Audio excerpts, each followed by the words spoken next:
Il était temps que tu t'en rendes compte? Ça fait même pas 1 an que tu as perdu ta perruque et t'as déjà fait beaucoup de dégâts dans ton monde. Je suis le Luduc neutre du clan des Luducs interdimensionnels. Il faut qu'on parle, toi pis moi. Et si je te disais qu'il existait un multivers? Et que dans chaque univers, il y a un Luduc qui a fait des choix différents, comme garder sa perruque, faire des reportages anglophones, être stagiaire, triper sur GN, ou qui ont préféré s'appeler Bencho Sly. Chacun de ces Luducs a pour mission d'amener l'équilibre dans sa réalité. C'est pour cela que l'on a créé le clan des Luducs interdimensionnels. C'est pour s'occuper du Ludicverse. Et toi, tu fais tout sauf sauver ton monde! Donc, si je résume, on t'a volé ta perruque, tu développes des pouvoirs, et après ça, tu sèmes le chaos dans ta réalité. T'es conscient que nous, en tant que clan des Luducs interdimensionnels, on peut pas te laisser faire ça. Ok, attends là.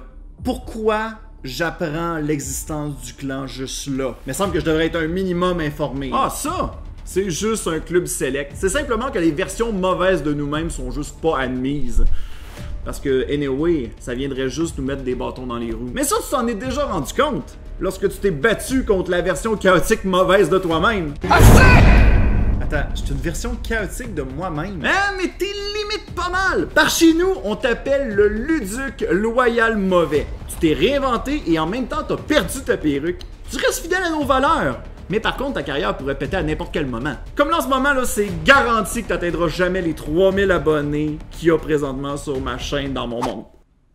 Mais là, es-tu conscient de l'embarras dans lequel tu nous mets? Connais-tu une autre personne qui a autant fait de grabuge dans les mondes interdimensionnels? À bien y penser, je connais quelqu'un qui a déjà ramené un album des Beatles dans son univers parallèle. Mythe ou réalité? Non, c'est pas ça du tout que je...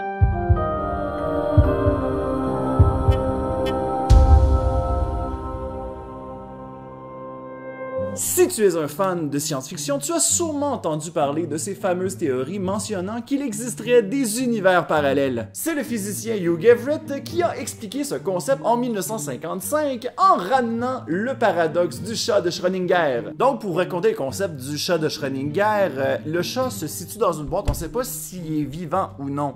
Mais pour Hugh, lui de son côté, dans une dimension, le chat est vivant, et dans une autre... il est mort! Au fait, je veux juste vous rassurer, il n'y a pas de chat dans la boîte.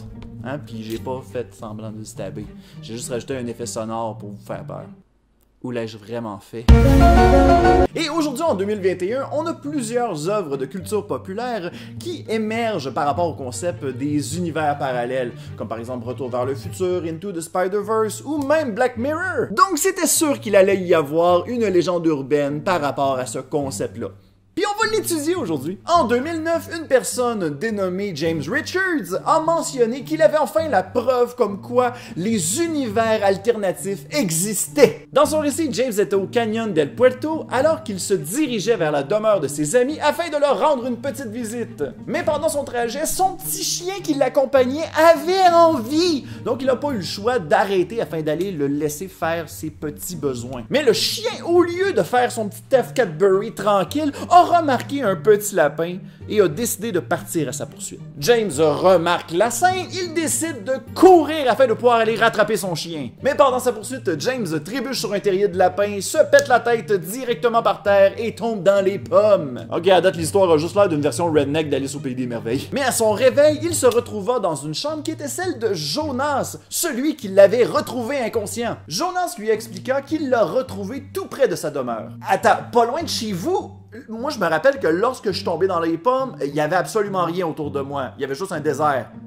Ça n'a aucun sens. Mais James ne pensait pas en 4 dimensions. Jonas lui a donc expliqué son terrible secret. Jonas provenait d'un univers parallèle, il l'avait amené avec lui. Jonas expliqua que dans cette dimension, le gouvernement a décidé de prioriser le voyage interdimensionnel au lieu de prioriser la conquête de la Lune. Wow, à date, l'histoire est malade. C'est à quel moment que Raël arrive? Et c'est pour cette raison que dans son monde, le tourisme interdimensionnel existait, mais restait quand même très dangereux. Parce que ta galerie en arrière de chez vous a l'air peut-être sécuritaire dans ton monde, mais dans une autre dimension, c'est peut-être juste de la lave en fusion. Jonas et James se sont donc mis à discuter de toutes les différences qu'il y avait entre leurs deux mondes. Jonas expliqua que dans son monde, les cassettes d'un côté existaient toujours et que leur ketchup était mauve. Donc dans sa réalité, c'est juste la mode des années 90 qui a jamais arrêté. Leur monnaie d'échange, c'est quoi? Des pogs? Et autre différence dans l'univers de Jonas, les Beatles sont tous vivants et ils sont encore actifs. Et parmi tous les albums que Jonas a montré à James, il y avait un album que James n'avait jamais vu dans sa dimension. Il s'agissait de Everyday Chemistry. James a donc demandé à Jonas s'il était possible d'emprunter sa cassette afin de le montrer à sa dimension, afin de prouver son point comme quoi les univers alternatifs existaient pour vrai. Jonas refusa catégoriquement. Sinon! Parce que si cette cassette se retrouvait dans un autre monde, cela pourrait détruire le continuum espace-temps, créant ainsi le chaos dans cet univers. Avec cet avertissement, James a respecté le continuum espace-temps et a décidé de ne rien prendre. Ben non, c'est une joke. Il a volé la cassette, le petit maudit. Sans se rendre compte du vol que James avait fait, Jonas l'a quand même aidé à retourner dans son monde. Revenu à sa dimension, James aurait mis en ligne le site de BeatlesNeverBrokeUp.com afin de pouvoir chercher d'autres personnes qui auraient vécu la même chose que lui. Et ce site-là, il existe. Vous pouvez aller voir toute son histoire en détail. Et en 2009, l'album Everyday Chemistry a été totalement uploadé sur YouTube afin que vous puissiez l'écouter. Parce que oui, vous pouvez l'écouter en ce moment. Donc, la grande question, est-ce qu'il existe réellement un album des Beatles qui n'est jamais apparu dans notre univers mais qui proviendrait d'une autre dimension? Ben là, il me semble qu'on a toutes les preuves. Le gars, il a uploadé les chansons. Ah, vraiment? Écoute, on va faire analyser ça par un spécialiste radiophonique. Salut Phil Branch. Salut Luduc! Écoute l'album Everyday Chemistry, belle trouvaille. On a vraiment l'impression d'avoir quelque chose de nouveau entre les mains. Mais à l'écoute, un vrai fan des Beatles va littéralement tilter parce qu'on va reconnaître certains morceaux des membres du groupe. Ouais, on s'est servi de la carrière solo des membres pour faire de nouvelles chansons. On est allé chercher de l'échantillonnage, puis... ouais, c'est pas vraiment bien fait. Je te donne un exemple. La chanson Four Guys. Ben, on perçoit des extraits de l'album de George Harrison, When We Was Fab, et également de Paul McCartney, Ben on the Run. Ben on the Run. Méga classique.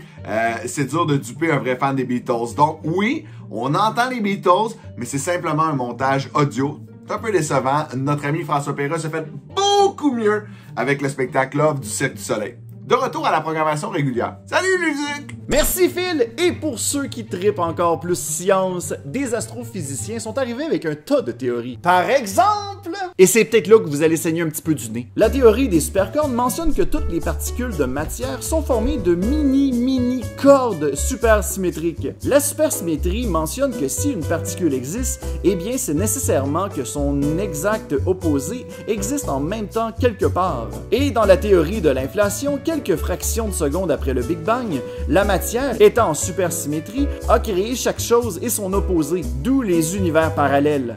À partir de là, un gros arbre de possibilités apparaît, et c'est pour cela qu'on pense au multivers. Wow! Il a réussi à tout dire ça sans problème, sans même avoir à lire son texte. Chapeau! Mais là, partez pas en peur. Je vous rappelle qu'il ne s'agit que d'une simple théorie. Puis même encore là, c'est une théorie qui est à l'intérieur d'une théorie qui est à l'intérieur d'une autre théorie. Donc les chances que ce soit vrai, c'est très minime. Alors, à moins d'un avis contraire, cette histoire est fausse. Ben là, c'est chiant de me dire ça en pleine face. Écoute, je pense pas que le clan des Luducs interdimensionnels a d'affaires à s'inquiéter. Oui, je me suis réinventé, mais ça fait pas de moi une menace. T'as éclaté la tête de quelqu'un à coups de laser. Mais ça, c'est un détail. J'informe les gens et ils semblent apprécier. Ah, ok. J'avoue que je t'ai peut-être jugé un petit peu rapidement, mon cher Luduc. Voyez le mauvais. Juste Luduc. Mais par contre, fais attention. On sait tous les deux qu'il y a quelqu'un en cavale avec ta perruque. Et ça peut pas très bien finir. À un moment donné, il va falloir que tu agisses. Ah! Et aussi, si jamais on apprend que tu utilises encore tes pouvoirs, ça se peut que tu entendes parler de nous autres. On te watch. Bon, faut que je te laisse. J'ai promis d'aller créer une chanson pour un festival qui va sortir en 2021. Quoi? Vous avez des rassemblements dans votre monde? Quoi? Vous en avez pas ici? Vous êtes bizarre. Je me demande à quoi ça va ressembler sa prochaine chanson de festival. Il me semble qu'on a déjà tout fait. En tout cas.